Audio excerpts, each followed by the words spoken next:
wabarakatuh. Alhamdulillah, alhamdulillahirabbil alamin. Salatu wassalamu ala asrofil anbiya'i wal mursalin Sayyidina Muhammadin wa ala alihi wa sahbihi ajma'in, amma ba'du. Yang kami hormati Ketua RW 04, Ketua RW 03, dan Ketua RT se-RW 04 dan se-RW 03, dan teman-teman dari Porkabi yang bertugas di perparkiran yang ada di Cipete Raya, dan ibu-ibu RT, PKK atau Jumantik yang ada di RW masing-masing. Yang pertama, alhamdulillah walaupun hujan, dalam rangka tugas dan kewajiban kami selaku wakil rakyat yang Bapak Ibu RT RW kemarin memilih saya. Ini tugas yang saya hasilkan periode yang lalu mengenai perda perparkiran yang ada di DKI. Semua kegiatan kemasyarakatan yang ada di Jakarta itu diatur dengan namanya peraturan daerah. Peraturan daerah itu dibuat oleh dua lembaga yang namanya eksekutif, ya gubernur beserta jajarannya sampai tingkat kelurahan, legislatif yaitu DPRD yang berjumlah 106 orang. Jadi setiap kebijakan keputusan itu bukan diambil dengan salah satu lembaga pengelola Jakarta, tetapi dua. Ini kita harus duduk berdampingan, mengambil kebijakan dan keputusan, membuat peraturan, itu harus bersama-sama. Tentu peraturan itu dibuat juga berdasarkan aspirasi masyarakat. Jadi masyarakat juga ada sahamnya dalam membuat peraturan. Sahamnya dari mana? Nah, dari setiap saya melakukan reses, ya baik itu program-program yang diusulkan mengenai pembangunan infrastruktur dan sebagainya, pendidikan, ya itu kesehatan dan sebagainya, tetek bengeknya rata-rata Betawi itu semuanya mencakup, semuanya dibuat aturan mainnya. Dan tentu aturan main dibuat juga harus diimbangi dengan anggaran.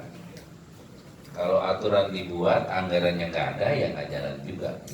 Nah, ini sistem yang ada di pemerintahan Provinsi DKI Jakarta. Nah, pada malam hari ini sosper yang ketiga kami lakukan, ya, mengenai perparkiran. Karena wilayah Jakarta ini yang namanya perparkiran itu, kebocoran anggaran itu sangat besar dalam perparkiran itu sendiri.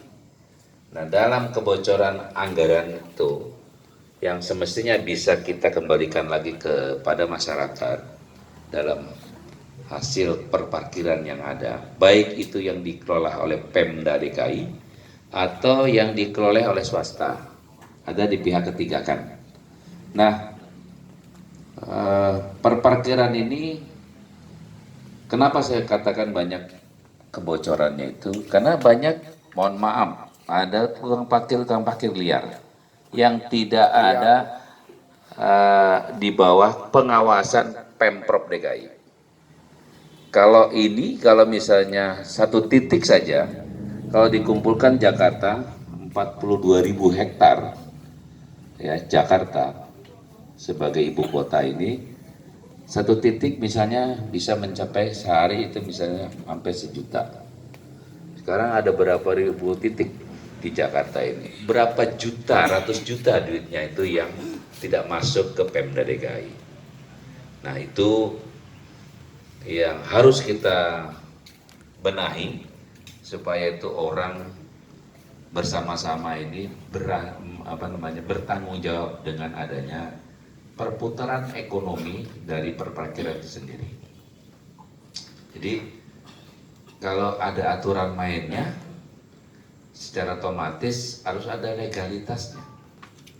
Kalau nggak ada legalitasnya, ya paling tidak urusan dengan yang berwajib.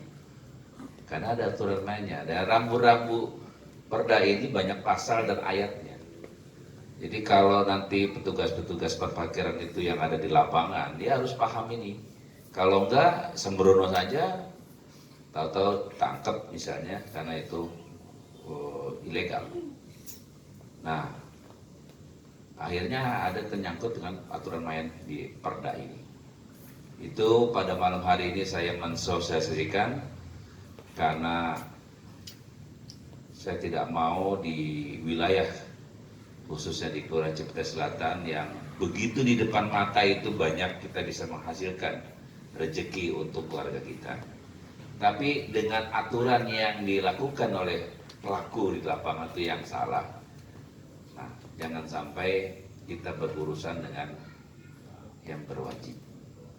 Karena pelanggaran itu sudah ada aturan mainnya. Nah, pada malam hari ini saya mensosialisasikan yang namanya Perda nomor 5 tahun 2012 tentang perparkiran. Ya, nanti bagaimana yang dikelola dengan swasta, yang dikelola dengan Pemprov, itu nah semuanya harus ada retribusinya.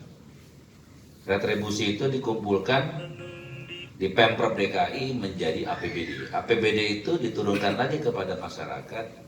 Ada yang sifatnya untuk pendidikan, kesehatan, infrastruktur, pembangunan yang ada di wilayah Jakarta. Itu jadi perputarannya ya seperti itu yang ada di siklus anggaran keuangan DKI itu ya seperti itu. Berputar terus ya. Nah, pada malam hari ini apa salahnya kalau memang sudah tahu aturannya nanti dengan dari Dishub akan menyampaikan, karena kalau DKI itu sekarang ini diberikan kepada Dishub ya untuk pengawasan mengenai perparkiran yang ada di wilayah Jakarta ya secara keseluruhan, sehingga legalitasnya kewenangannya itu akan dikeluarkan oleh Dishub itu sendiri. Dan tentu kami membantu teman-teman yang ada di lapangan supaya itu tidak melanggar aturan. Tentu harus ada wadah yang bisa mensahkan kegiatan kita yang ada di masyarakat sendiri. Tidak kita mempergunakan kekuatan otot di lapangan, tapi dengan kekuatan otak. Kalau otot gampang, kejadian berat selesai urusan, ada yang pulang, ada yang nggak pulang. Tapi kalau dengan otak kita berpikir ulang. Jadi otak kita ini yang kiri kanan ini harus simetris, harus kita jalankan fungsinya. Kalau enggak ya hanya nafsu, emosional terjadi, ya entah kita yang kalah atau dia yang kalah menang. Bisa terjadi seperti itu. Nah, tapi dengan aturan ini teman-teman nih harus paham. Ya, kita harus berpikir kita cari uang untuk menghidupkan keluarga kita, tapi dengan cara yang baik, yang tidak ada berurusan dengan pihak-pihak yang menjadi penegak hukum. Tapi kalau ada yang membawahi, menaungi sesuai dengan aturan perda ini, sehingga itu kita juga gampang cari. Karena kita punya uniform, nanti akan diberikan uniformnya, kalau seragamnya lah gitu ya, sehingga teman-teman di lapangan itu bekerjanya dengan nyaman ya. Dan itu dimonitoring tingkat kewilayahan, misalnya ada di wilayah Jakarta Selatan ya di monitoring di tingkat Dishub Sudin Jakarta Selatan, Jakarta Barat, dan terusnya begitu ya. Nah, legalitas itu merupakan satu jati diri yang bisa melindungi kita bekerja ya. Walaupun nanti ada sip-sipan dengan teman-temannya misalnya ya, dari jam sekian si Ano misalnya, jam sekian si Ano lagi gitu. Nah, jadi nanti rollingnya itu juga sesuai dengan aturan mainnya, sehingga tidak lagi dengan kekuatan otot tetapi dengan kekuatan otak ya, kita harus kedepankan ya. Kita harus berubah. Udah zaman reformasi ini, Anda nggak boleh, yang dari sekarang tuh sama orang nggak boleh takut. Yang boleh takut sekarang dengan corona ya, corona ini udah masuk kemana-mana. Jakarta ini udah siaga 1 ya, ini jangan prihatin ya, kita jangan anggap remeh karena itu penularannya dari seluruh Eropa, Asia itu sudah tertular. Nah, kita, kekuatan kita keuntungan kita yang ada di Indonesia ini karena kita cuma 2 tropis, musim panas dan musim hujan. Nah, kalau kuman itu di musim, ya karena kita 2 tropis itu, dia kalau panas itu ya akan lebih cepat hilang daripada di daerah-daerah lain, negara-negara lain. Tapi itu sampai sekarang belum ada vaksinnya untuk pengobatan itu sendiri. Yang bisa ya kita bagaimana harus sehat, stamina kita, suhu kita itu harus kita jaga betul. Dengan tradisional kita, zaman-zaman dulu orang-orang tua kita, dulu aja kita luka aja pakai duri roba bangun aja sembuh, atau pakai cairan yang racun sembuh. Nah, kita kembali ke situ, karena kita sebetulnya di Indonesia obat penyakit apapun antinya ada di Indonesia. Tapi maksud saya kita juga tidak boleh lengah. Itu nggak mengenal orang miskin, nggak mengenal orang kaya kalau penyakit itu. Nah, kita mengantisipasi itu ya harus jaga kesehatan kita ya. Bukan berarti sekarang kita alergi dengan salaman dengan orang, karena salaman itu lebih cepat ya. Makanya itu DKI gubernur mengeluarkan yang namanya sudah siaga 1 untuk mengantisipasi yang namanya kuman yang sekarang sedang in di seluruh dunia ya. Kita udah berapa, 117 se-Indonesia. Karena tidak mungkin ya kan, verifikasi dan sebagainya. Karena sampai sekarang itu penyebarannya itu memang sangat kondusif ya. Kita nggak tahu salaman dengan siapa, batuk dengan siapa. Itu yang penularannya seperti itu. Bukan dengan makanan, bukan dengan minuman, bukan. Jadi dengan bersin ya, yang mungkin panas tinggi dan sebagainya, itu yang bisa terjadi. Nah, mudah-mudahan dalam sosialisasi perda ini tentu kami mengajak dari seluruh masyarakat, lapisan masyarakat ya, karena itu keberadaannya ada di wilayah RW masing-masing, ada di RW 3, di RW 4 ya, khususnya di Jalan Cipete Raya, sehingga itu tetap kita harus berkoordinasi kepada Pak RW dan kepada masyarakat ya. Dan tentunya kedepannya kalau kita sudah ikutin aturan ini, itu akan lebih mudah. Apalagi sebulan yang lalu ya, kurang lebih ya, Pak Gubernur lewat di Cipete Raya. Lewat Cipete Raya itu melihat apa? Melihat apakah kira-kira nih kalau misalnya dirubah RDTR-nya ya, atau planningnya lah kalau kata orang dulu, RDTR yang sekarang ini menjadi hunian, menjadi komersil, kira-kira bisa nggak? Karena kurang lebih itu nanti akan menjadi jalan 15 meter sudah sama trotoar, kiri kanan trotoar, lebar antara jalan dengan trotoar itu kurang lebih 15 meter. Jadi bayangkan saja kalau nanti itu dibangun, dan sekarang kulinernya sudah sangat luar biasa di Cipete Raya. Kami yakin kalau itu jalannya dibagusin, dilebarin, ada trotoarnya ya, pasti lapangan pekerjaannya akan lebih banyak ya. Lapangan pekerjaan, cari duitnya lebih gampang. Nah, kita harus mempersiapkan diri kita.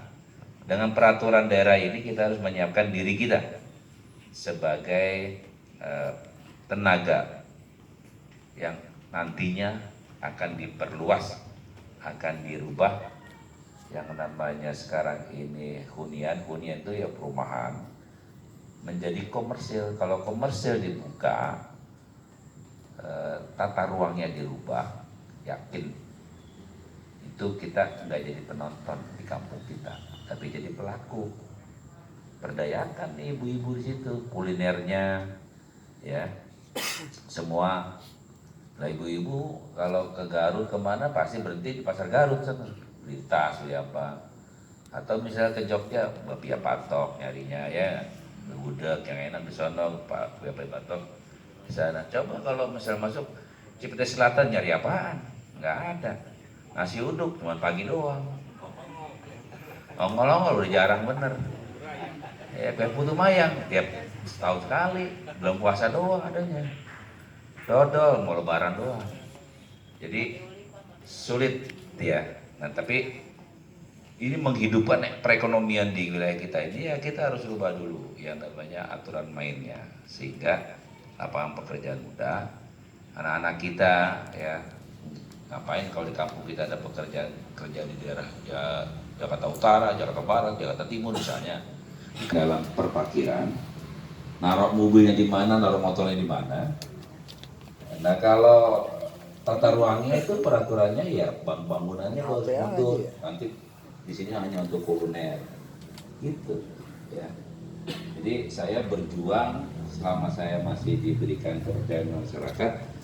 Saya berjuang harus berubah ekonomi itu supaya lebih baik. Nggak mungkin, saya juga nggak mau kalau keberadaan saya di DPRD, terus di wilayah kita itu saya nggak perjuangkan, rasanya naif bagi saya. Jadi saya memperjuangkan supaya itu ada perputaran perekonomian dan kebangkitan masyarakat itu sendiri, masyarakat inti, masyarakat yang ada di lingkungan itu sendiri. Kalau udah dikasih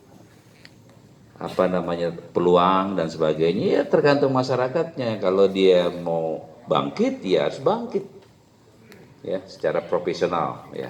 Nah itu biasanya kalau orang kita itu yang paling banyak ngeluh terus, usahanya kurang, ngeluh aja. Yang disarankan ngomong sama Allah ya nasib saya memang begini, nasib mulu disalahin.